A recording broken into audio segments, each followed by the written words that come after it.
Hi friends, ಹೇಗಿದ್ದೀರಾ? ನಾನು ನಿಮ್ಮ ಅನುಪಮ. ಇವತ್ತಿನ ವ್ಲಾಗನ್ನ ಶುರು ಮಾಡೋಣ. ಬನ್ನಿ, ಇವತ್ತು ನಾವು ಶೃಂಗೇರಿ ಶಾರದಾ ಮಂದಿರಕ್ಕೆ ಹೋಗೋಣ ಬನ್ನಿ. ತುಂಗಾ ತೀರ ನಿವಾಸಿನಿ ಶೃಂಗೇರಿ ಪುರವಾಸಿನಿ ಶ್ರೀ ಶಾರದಾ ದೇವಿ ನೆಲೆಸಿರುವಂತಹ ಶೃಂಗೇರಿ ಇದು. 4 ಆಮ್ನಾಯ ಪೀಠಗಳಲ್ಲಿ ಶಂಕರರು ಪ್ರತಿಪಾದಿಸಿದ ಮೊದಲ ಮಠವೇ ಶೃಂಗೇರಿಯ ದಕ್ಷಿಣಾಮ್ನಾಯ ಶ್ರೀ ಶಾರದಾ ಪೀಠ. ಈ ಪೀಠದ ಅಧಿದೇವತೆ ಶಾರದಾ ದೇವಿ. ಶಾರದಾ ಪೀಠಕ್ಕೆ ಸುಮಾರು 1200 ವರ್ಷಗಳ ಇತಿಹಾಸವಿದೆ. ಹಾಗೆ ನೀವು ನೋಡ್ತಾ ಇರೋದು ವಿದ್ಯಾಶಂಕರ ದೇವಾಲಯ. ಇಲ್ಲಿನ ವಿಶೇಷ ಎಂದರೆ ರಾಶಿ ಸೂಚಕ ಕಂಬಗಳು ಇಲ್ಲಿವೆ. ಅಂದ್ರೆ ಸೂರ್ಯ ಯಾವ ರಾಶಿಯಲ್ಲಿ ಇರುತ್ತಾನೋ ಆ ರಾಶಿ ಸೂಚಕ ಕಂಬದ ಮೇಲೆ ಸೂರ್ಯನ ಕಿರಣಗಳು ಬೀಳ್ತದೆ. ದೇವಾಲಯದ ಇನ್ನೊಂದು ಬದಿಯಲ್ಲಿ ತುಂಗಾ ನದಿಯ ತೀರ ಇದೆ. ಇಲ್ಲಿ ಮೂಗುತಿ ಮೀನುಗಳು ಕೂಡ ಇವೆ. ಈ ಮೂಗುತಿ ಮೀನನ್ನ ನೋಡಿದ್ರೆ ಅದೃಷ್ಟ ಬರುತ್ತದೆ ಎನ್ನುವ ಪ್ರತೀತಿ ಕೂಡ ಇದೆ. ಹಾಗೆ ನಾವು ಅಲ್ಲಿರುವ ಎಲ್ಲಾ ದೇವಾಲಯಗಳನ್ನ ನೋಡಿ ಅಂದ್ರೆ ಕೈ ಮುಗ್ದು ಈಗ ನಾವು ಗುರುಮಂದಿರಕ್ಕೆ ಗುರು ನಿವಾಸಕ್ಕೆ ಬಂದಿದ್ದೇವೆ. ಗುರು ನಿವಾಸದಲ್ಲಿ ಗುರುಗಳ ಆಶೀರ್ವಾದವನ್ನ ಪಡೆದು ಅಂದ್ರೆ ಪಾದ ಪೂಜೆ ಎಲ್ಲ ಮಾಡಿ ಆಶೀರ್ವಾದವನ್ನ ಪಡೆದು ಈಗ ಹೊರಗಡೆ ಬರ್ತಾ ಇದ್ದೇನೆ. ಹೊರಗಡೆ ನೋಡಿ ಸುಂದರವಾದ ಹಂಸಗಳಿವೆ, ಅದನ್ನು ಕೂಡ ಇಲ್ಲಿ ತೋರಿಸ್ತಾ ಇದ್ದೇನೆ. ತುಂಬಾ ಖುಷಿ ಆಯ್ತು ಇದನ್ನೆಲ್ಲ ನೋಡುವಾಗ. ಇದು ಗುರು ನಿವಾಸ, ತುಂಬಾ ಚೆನ್ನಾಗಿತ್ತು. ನೋಡ್ತಾ ಇರ್ಬೋದು ನೀವು ಕೂಡ. ಅಷ್ಟು ನೀಟಾಗಿ ಚೆನ್ನಾಗಿ ಇಟ್ಕೊಂಡಿದ್ದಾರೆ. ಅಲ್ಲಿಯ ಹೂಗಳಂತೂ ತುಂಬಾ ತುಂಬಾ ಸುಂದರವಾಗಿತ್ತು. ಅಂದ್ರೆ ಇದು ಪೂಜೆಗೆಲ್ಲ ಯೂಸ್ ಮಾಡ್ತಿರ್ಬೋದು ಅವರು. ಹಾಗೆ ನನ್ನ ಚಾನಲ್ ಅನ್ನ ಹೊಸದಾಗಿ ನೋಡ್ತಿರೋರು ಪ್ಲೀಸ್ ಸಬ್ಸ್ಕ್ರೈಬ್ ಮಾಡಿ, ಹತ್ರದಲ್ಲಿ ಬರುವಂತಹ ಬೆಲ್ ಬಟನ್ ಒತ್ತಿ. ಆಗ ನಾನು ಮಾಡಿರುವಂತಹ ವಿಡಿಯೋದ ನೋಟಿಫಿಕೇಶನ್ ನಿಮ್ಗೆ ತಕ್ಷಣಕ್ಕೆ ಸಿಗ್ತದೆ. ಹಾಗೆ ನಿಮ್ಗೆ ವ್ಲಾಗ್ ಇಷ್ಟ ಆಗಿದ್ರೆ ನಿಮ್ಮ ಫ್ರೆಂಡ್ಸ್ಗೂ ರಿಲೇಟಿವ್ಸ್ಗೂ ಶೇರ್ ಮಾಡಿ. ಕಮೆಂಟ್ ಹಾಕ್ಲಿಕ್ಕಂತೂ ಮರಿಲೇಬೇಡಿ, ಲೈಕ್ ಕೊಡ್ಲಿಕ್ಕಂತೂ ಮರಿಲೇಬೇಡಿ. ನಾವಂತೂ ಈಗ ಗುರುಗಳ ಆಶೀರ್ವಾದವನ್ನ ಪಡೆದು ಮುಂದಕ್ಕೆ ಹೋಗ್ತಾ ಇದ್ದೇವೆ. ಇಲ್ಲಿ ಪಾದಪೂಜೆ ಅಥವಾ ಯಾವುದಾದ್ರೂ ಸೇವೆ ಮಾಡಬೇಕಾದ್ರೆ ಆಫೀಸ್ ಕೂಡ ಅಲ್ಲೇ ಇದೆ. ಅಲ್ಲಿ ನೀವು ಚೀಟ್ ಮಾಡಿಕೊಂಡು ಗುರು ನಿವಾಸಕ್ಕೆ ಹೋಗಿ ಪೂಜೆ ಎಲ್ಲ ಮಾಡಿಸ್ಕೊಂಡು ಬರ್ಬೋದು.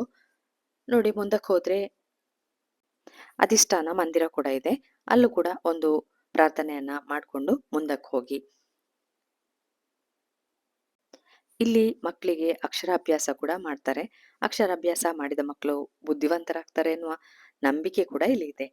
ನಾವು ಎಲ್ಲವನ್ನ ಮುಗಿಸಿ ಈಗ ಮುಂದಕ್ಕೆ ಹೋಗ್ತಾ ಇದ್ದೇವೆ. ಈಗ ನಾನಿಲ್ಲಿ ಅಧಿಷ್ಠಾನ ಮಂದಿರದ ಹತ್ರ ಇದ್ದೇನೆ. ನೋಡಿ, ಇಲ್ಲಿ ಹಸುಗಳನ್ನ ನೋಡಿ ಸ್ವಲ್ಪ ಎಲ್ಲವೂ ವೈಟ್ ಆಗಿ ತುಂಬಾ ಚೆನ್ನಾಗಿತ್ತು. ಅದನ್ನ ನೋಡ್ಲಿಕ್ಕೆ ಕೂಡ ಖುಷಿ ಆಗ್ತಿತ್ತು. ಅಲ್ಲೇ ಮೇಯ್ಲಿಕ್ಕೆ ಬಿಟ್ಟಿದ್ರು, ಅದನ್ನು ಕೂಡ ನಾವು ಮುಟ್ಟಿ ಖುಷಿ ಪಟ್ವಿ. ನೀವು ಕೂಡ ಒಮ್ಮೆ ಸಾಧ್ಯ ಆದ್ರೆ ಇಲ್ಲಿ ಭೇಟಿ ನೀಡಿ. ಮನಸ್ಸಿಗೆ ಕೂಡ ತುಂಬಾ ಏನೋ ಏನೋ ಸಮಾಧಾನ ಇಲ್ಲಿ ಸಿಗ್ತದೆ.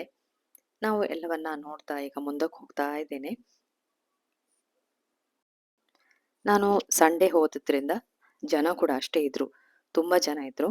ಈಗ ನಾವು ಹೊರಗಡೆ ಹೋಗಿ ಅನ್ನ ಪ್ರಸಾದವನ್ನ ಸ್ವೀಕರಿಸಬೇಕು. ಅದಕ್ಕಿಂತ ಮೊದಲು ಸ್ವಲ್ಪ ಅಲ್ಲೇ ಪ್ರಸಾದ ಎಲ್ಲ ತಗೊಳ್ಬೇಕಂತ ಇದ್ದೇವೆ. ತುಂಗಾ ನದಿಯ ತೀರದಲ್ಲಿರುವಂತಹ ಮೀನುಗಳಿಗೆ ಮಂಡಕ್ಕಿಯನ್ನು ಕೂಡ ಹಾಕ್ತಾರೆ ಜನರು. ಅದು ಕೂಡ ತುಂಬಾ ಖುಷಿಯಲ್ಲಿ ಬಂದು ಮೇಲೆ ಬಂದು ಮಂಡಕ್ಕಿಯನ್ನ ತಿಂದು ಪುನಃ ಹೋಗ್ತದೆ. ತುಂಬಾ ಮೀನುಗಳಿವೆ, ನಿಮ್ಮ ಕಣ್ಣಿಗೆ ಕಾಣಿಸಲ್ಪಡ್ತದೆ ಇಲ್ಲಿ ಮೀನುಗಳು.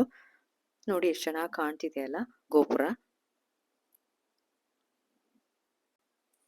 ಸುಮಾರು 2 ಗಂಟೆ ಆಗಿದೆ, ಕಳೆದಿದೆ ಮಧ್ಯಾಹ್ನ. ಈಗ ನಾವು ಊಟ ಮಾಡ್ಲಿಕ್ಕೆ ಹೊರಗಡೆ ಹೋಗ್ತಾ ಇದ್ದೇವೆ. ನೋಡಿ ಎಷ್ಟು ಜನ ಮಂಡಕ್ಕಿಯನ್ನು ಹಾಕ್ತಾ ಇದ್ದಾರೆ ಅಲ್ಲಿ ಕಾಣ್ತಿರ್ಬೋದು. ನಾನು ಮೇಲಿಂದ ಇದನ್ನ ತೆಗ್ದಿದ್ದೇನೆ, ಕೆಳಗಡೆ ಇಳಿದು ಕೂಡ ಹೋಗ್ಬೋದು. ತುಂಬಾ ಬಿಸಿಲು ಕೂಡ ಇತ್ತು, ಆದ್ರೂ ಏನೋ ಒಂಥರ ಖುಷಿಯಲ್ಲಿ ಹೋಗ್ತಾ ಇದ್ವಿ. ನಾವೀಗ ವಿದ್ಯಾಶಂಕರ ದೇವಾಲಯದ ಒಳಗಡೆ ಹೋಗ್ಬೇಕು. ಒಳಗಡೆ ನೋಡಿ ಯಾವ ರೀತಿ ಹೋಗ್ತಾರೆ ಅಂತ.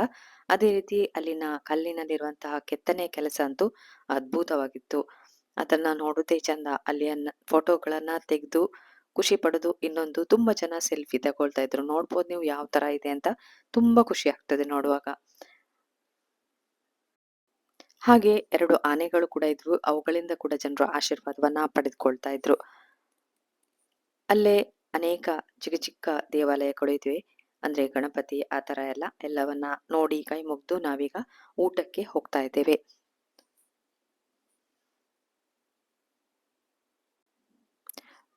ಊಟಕ್ಕೂ ಕೂಡ ತುಂಬಾ ಜನ ಇದ್ರು. ಆರಾಮಾಗಿ ನಾವು ಅನ್ನ ಪ್ರಸಾದವನ್ನ ಸ್ವೀಕರಿಸಿ ಈಗ ವಾಪಸ್ ಬರ್ತಾ ಇದ್ದೇವೆ. ಅಲ್ಲೇ ಸ್ವಲ್ಪ ಹೊತ್ತು ಪುಸ್ತಕ ಎಲ್ಲ ತಗೊಂಡು ಬಂದ್ವಿ. ಶೃಂಗೇರಿಯ ಶಾರದಾ ದೇವಾಲಯವನ್ನ ನೋಡಿದ್ರಲ್ಲ, ಏನನ್ಸಿತ್ತು ಅಂತ ಕಮೆಂಟ್ ಬಾಕ್ಸ್ ಅಲ್ಲಿ ಹಾಕಿ. ಹಾಗೆ ಈ ವ್ಲಾಗ್ ಅನ್ನ ನಾನು ಇಲ್ಲಿಗೆ ಮುಗಿಸ್ತಾ ಇದ್ದೇನೆ. ಪುರ್ಸೊತ್ ಮಾಡಿ ನೋಡಿದ್ದಕ್ಕೆ ಥ್ಯಾಂಕ್ ಯು. ಇನ್ನು ನಾನು ನಿಮ್ಗೆ ಹೊಸ ವ್ಲಾಗ್ ನೊಂದಿಗೆ ಸಿಗ್ತೇನೆ. Thank you.